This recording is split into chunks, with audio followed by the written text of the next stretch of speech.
Morning all of you. How are you dear students. आज हम English का एक नया टॉपिक स्टार्ट करेंगे, नरेशन। नरेशन को स्पीच भी बोला जाता है। नरेशन को स्पीच भी बोला जाता है, कथन। नरेशन और स्पीच का मतलब होता है कथन। ध्यान दीजिए, speech it means way of speaking, बोलने का तरीका, कहने का तरीका।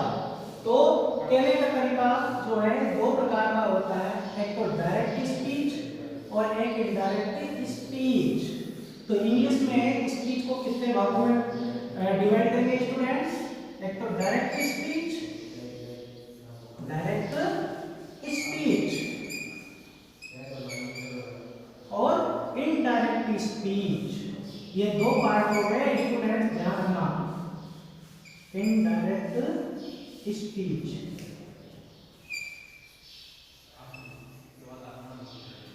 डायरेक्ट स्पीच होता है वक्ता जो बोलता है उसको डायरेक्ट स्पीच। वक्ता बोलेगा और वक्ता की बात को आपने उसी वक्ता की बात को उसी भाषा में कहा तो डायरेक्ट स्पीच है। लेकिन अगर वक्ता की बात को आपने अपनी भाषा में कहा, कहने का तरीका चेंज कर दिया, आपने अपने तरीके से कहा तो इनडायरेक्ट स्पीच कहलाएगा। तो ये तो हो गया प्रत्यक्ष कथन, ये तो हो गया प्रत्यक्ष कथन, और ये अप्रत्यक्ष कथन हो गया। अप्रत्यक्ष कथन हो गया। इस स्टेटमेंट के अंदर आप इसकी वक्ता की जो बात है, स्पीकर की जो बात है, उसको आप अपनी खुद की भाषा में बोलोगे। ठीक है, आगे बढ़ते हैं। डायरेक्ट स्पीच से इनडायरेक्ट स्पीच में सेंटेंस को ट्रांसफॉर्म करना। सबसे मेन जो चीज है वो ध्यान रखना स्टूडेंट्स कि किसी भी डायरेक्ट स्पीच के वाक्य को इनडायरेक्ट स्पीच में बदलने के लिए मेन जो पॉइंट है वो ध्यान रखो, फिर डिटेल में पढ़ेंगे। डायरेक्ट स्पीच के सेंटेंस को इनडायरेक्ट स्पीच में बदलने के लिए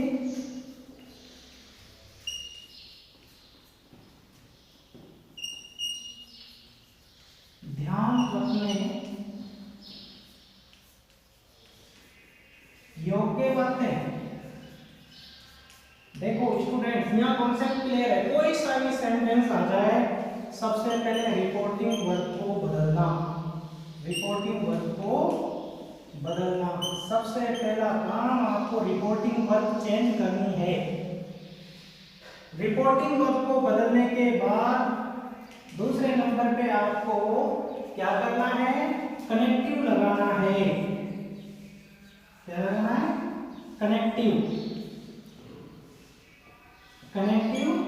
लगाना है। और कनेक्टिव कहाँ लगाना है?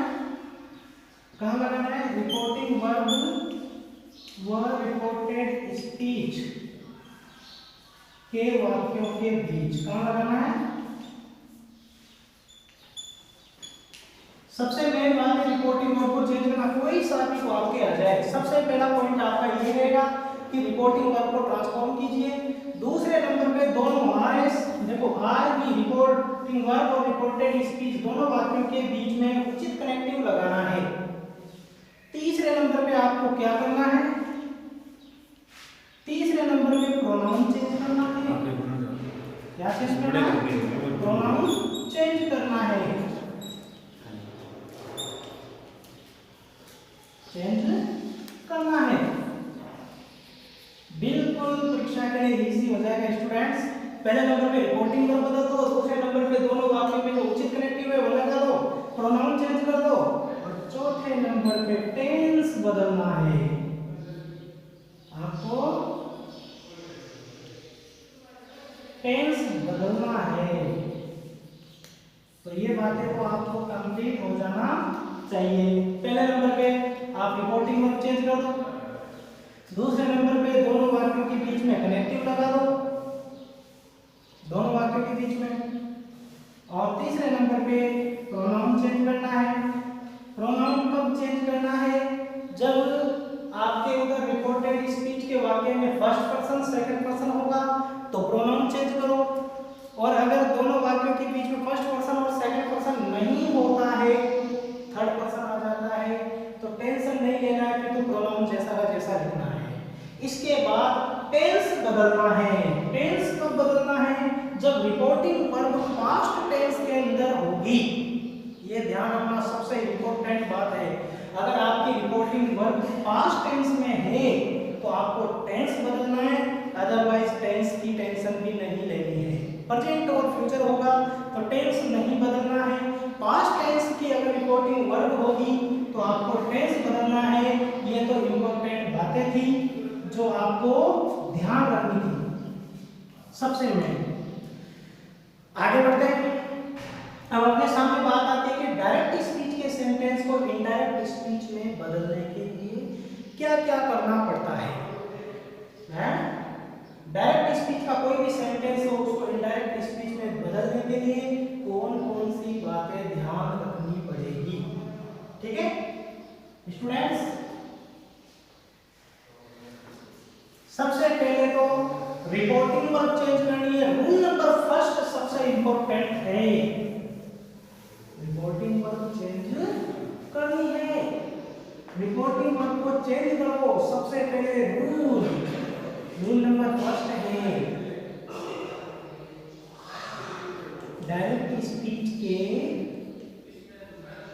वाक्य की रिपोर्टिंग वर्ब को बदलना। अच्छी बात है। सबसे पहले तो रिपोर्टिंग वर्ब की टेंशन पूरी कर लेते हैं। अब आपको इतना तो पता है कि सेंटेंस अलग अलग सेंटेंस में रिपोर्टिंग वर्ब अलग अलग आएगी, तो सबसे पहले रूल नंबर फर्स्ट को मैं क्लियर करवा देता हूं कि अगर आपका वाक्य अफर्मेटिव है, अफर्मेटिव या नेगेटिव है, या नेगेटिव है, ठीक है। आपका वाक्य इंटेरोगेटिव है, कौन सा वाक्य है बेटा? इंटेरोगेटिव है स्टूडेंट्स। इंटेरोगेटिव सेंटेंस है, तब भी रिपोर्टिंग वर्ब क्या होगी? इसके बाद इंपेरेटिव है,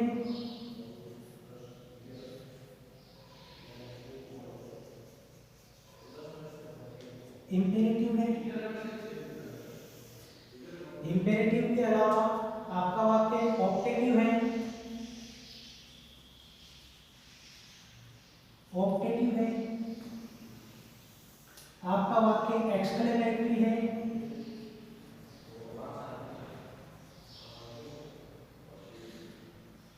एक्सक्लेमेटरी है। ये वाक्य हैं तो आपकी रिपोर्टिंग वर्ब देखो कैसे बदलेगी, ध्यान दो। ये डायरेक्ट स्पीच में आते हैं, बार बार नहीं लिखाऊंगा, एक बार दिखाऊंगा। जैसे ये डायरेक्ट स्पीच में आ गए, इधर ये डायरेक्ट स्पीच में आ गए, आपको इनडायरेक्ट स्पीच में बदलना है, इनडायरेक्ट स्पीच में बदलना है। जैसे से आ जाए, सेज आ जाए, और क्या आ जाए? सेड आ जाए। ये तीन वर्ब आ जाए तो इसको बदलेंगे अफर्मेटिव में, इसमें टेल, टेल्स और टॉल। ध्यान रखना। इधर इंटेरोगेटिव में आ जाएगा तो इंटेरोगेटिव में इसको किस में बदलेंगे? से, सेज और सेड। इसको बदलेंगे आस्क, इसको बदलेंगे आस्क, और इसको बदलेंगे आस्क। इंपॉर्टेंट बात है, ध्यान दे लेना। एक ही नियम में पूरी मतलब है ना आपकी कंप्लीट सारणी हो जाएगी। इंपेरेटिव सेंटेंस के अंदर क्या करेंगे? आर एस के वाक्य के भाव के अनुसार,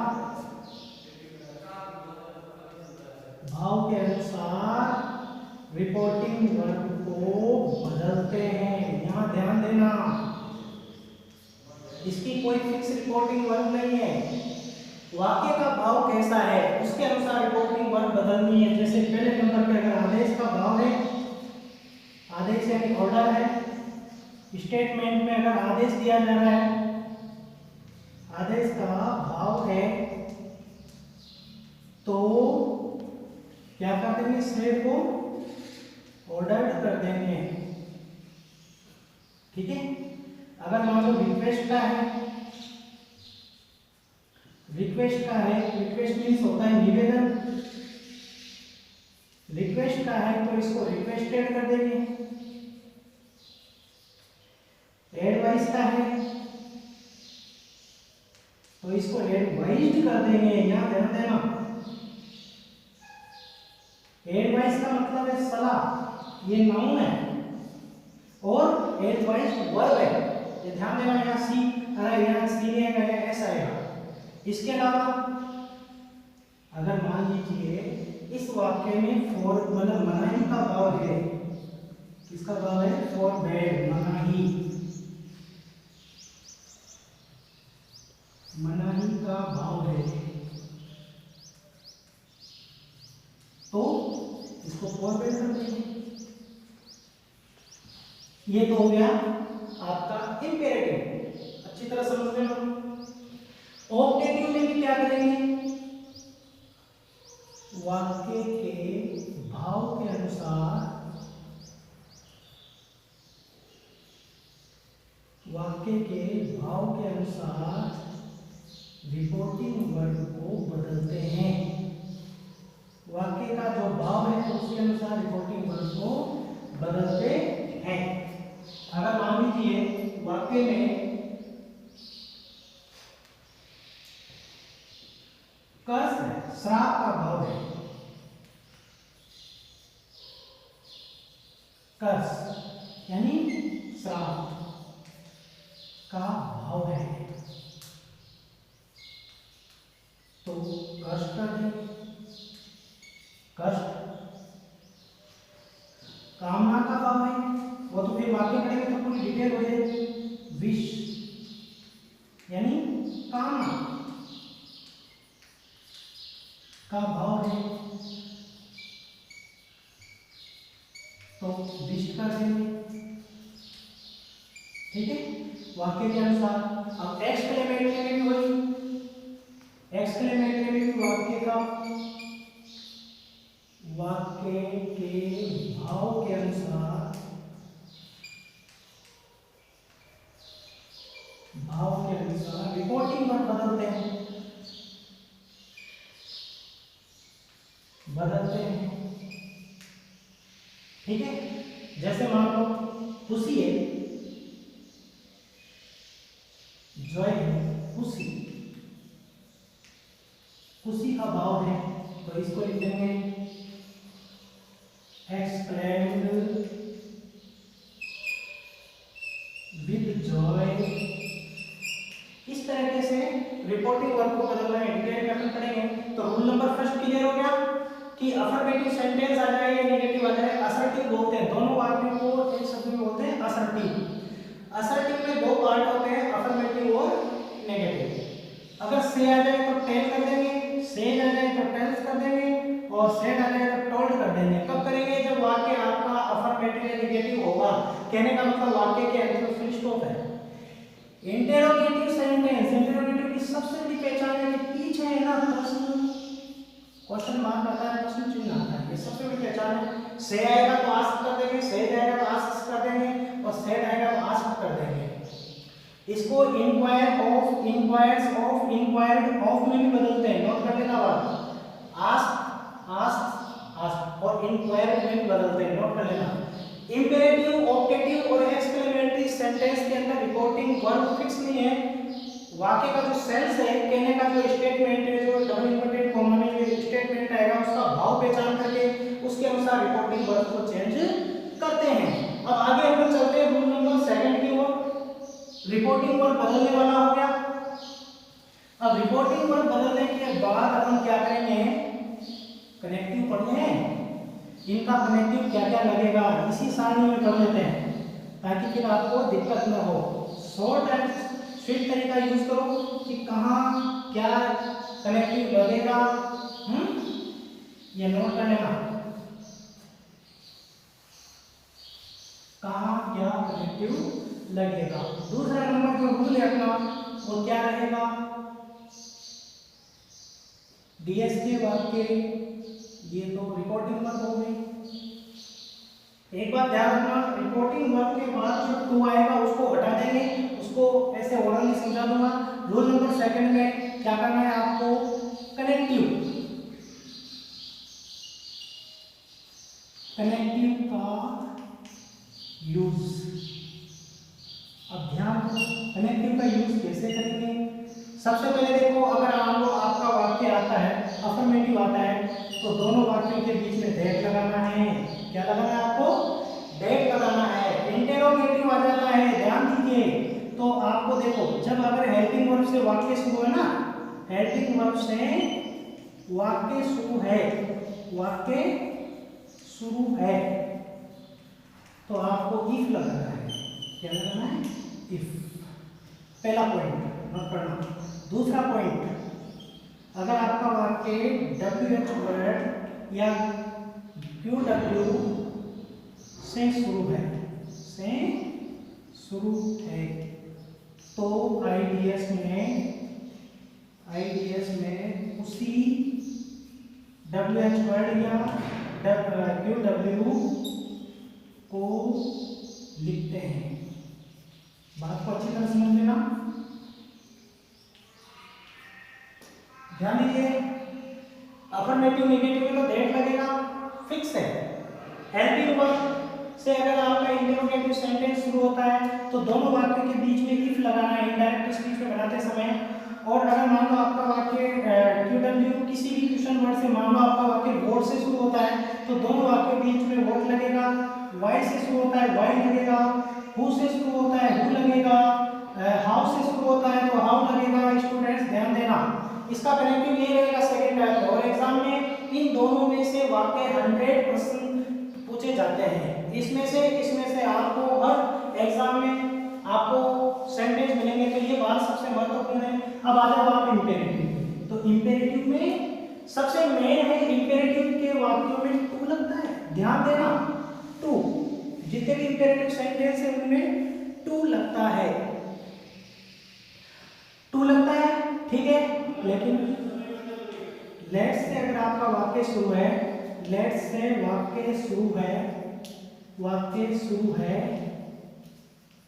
तो क्या लगेगा, दैट लगेगा। नोट करना बात, दैट लगेगा, इट इज इंपॉर्टेंट। इसके बाद ऑप्टेटिव है, ऑप्टेटिव सेंटेंस। आपका ऑप्टेटिव सेंटेंस है तो ऑप्टेटिव सेंटेंस की बात करें तो इसमें क्या लगेगा, ऑप्टेटिव सेंटेंस को बनाते हैं उस समय दैट लगेगा। क्या लगेगा, दैट। और एक्सक्लेमेटरी में भी दैट लगता है, नोट करना बात। कुछ वाक्यों को छोड़ दो, उनके अलावा इनमें दैट लगता है। ये वाक्य आपके मतलब कनेक्टिव हो गया। तीसरे नंबर पे प्रोनाउन चेंज करना होता है तो प्रोनाउन टेबल में पढ़ेंगे। चौथे नंबर पे टेंस बदलना होता है तो टेंस टेबल में पढ़ेंगे। ये तो हो गए आपकी इंपॉर्टेंट बातें। अब इसके बाद अपन चलते हैं, एक वाक्य लिख लेते हैं और उस वाक्य में ये समझ लेते हैं कि रिपोर्टिंग वर्ब कहाँ होती है, रिपोर्टिंग वर्ब का क्लोज जो है उसमें क्या क्या होते हैं, और रिपोर्टेड स्पीच के क्लोज में क्या क्या होते हैं। ये बात अभी एक्सप्लेन हो जाएगी, इसके बाद अपन आगे डिटेल में चलेंगे। सेंटेंस को देखो, जैसे डायरेक्ट स्पीच का वाक्य है, Rohit says to Hari, comma, inverted coma,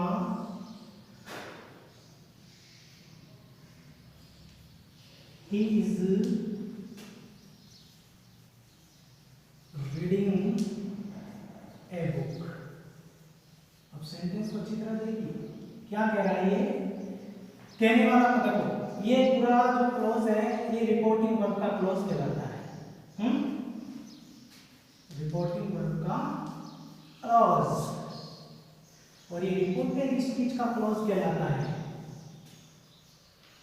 reported speech का क्लॉज। अब यहाँ पर ध्यान दीजिए, ये जो वक्ता है ना रोहित, रोहित के द्वारा जो बात कही गई है वह रिपोर्टेड स्पीच कहलाएगा। अब यहाँ पर ध्यान दो कि ये जो सेज है ये सेज रिपोर्टिंग वर्ब है, रोहित है सब्जेक्ट ऑफ रिपोर्टिंग वर्ब है, टू है ये प्रीपोजिशन है ये हटेगा, हरी है ये ऑब्जेक्ट और रिपोर्टिंग वर्ब है। इस पार्ट में आने वाले इसके रिपोर्टिंग वर्ब के रिश्तेदार है, ये तो हो गया सब्जेक्ट, ये टू प्रीपोजिशन है, हरी ऑब्जेक्ट हो गया। अब स्टेटमेंट जो है रिपोर्टेड स्पीच कहलाएगा। अब रिपोर्टेड स्पीच का ये सब्जेक्ट है ये ऑब्जेक्ट है, मैन वर्ब के बाद ऑब्जेक्ट आता है, तो ये बात क्लियर हो गई। अब मान लो इस वाक्य को आईडीएस में बदलना है, इस वाक्य को आईडीएस में बदलना है तो सबसे पहले रोहित आ जाएगा, सबसे पहले क्या आ जाएगा स्टूडेंट्स, रोहित आ जाएगा। अब आ जाओ सेड आ रहा है, सेड है, और इधर वाक्य देखो अफर्मेटिव है, अफर्मेटिव है तो उस टेबल के अनुसार देखो क्या आ जाएगा, टेल्स आ जाएगा। क्या जाएगा स्टूडेंट्स, टेल्स। टू हट जाएगा, टू हट जाएगा, आपको ऑलरेडी बताया था ये टू आता है, इस टू को हटा देते हैं, इसको लिखते नहीं है, ठीक है। इसके बाद दोनों वाक्य अब अफर्मेटिव में क्या लगाएंगे, दैट लगाएंगे, अफर्मेटिव को जोड़ने के लिए क्या लगाएंगे, दैट लगाएंगे। अब आपको मैंने पहले कहा था कि अगर pronoun first person second person हो तो आपको चेंज करना है, थर्ड पर्सन की टेंशन नहीं लेनी है, थर्ड पर्सन जैसा जैसा रहेगा, third person no change is. अब देखो यहाँ टेंस भी नहीं बदलेगा क्योंकि ये प्रेजेंट में है, प्रेजेंट और फ्यूचर में होगा तो इधर का टेंस नहीं बदलेगा, इधर पास्ट में होगा तब टेंस बदलेंगे, तो इधर पास्ट में तो नहीं है ना, तो he is reading a book.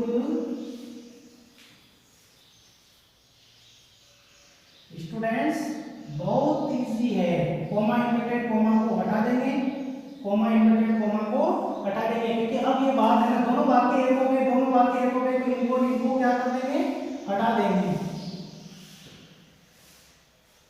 I hope आपको मैटर समझ में आया होगा। थैंक्स।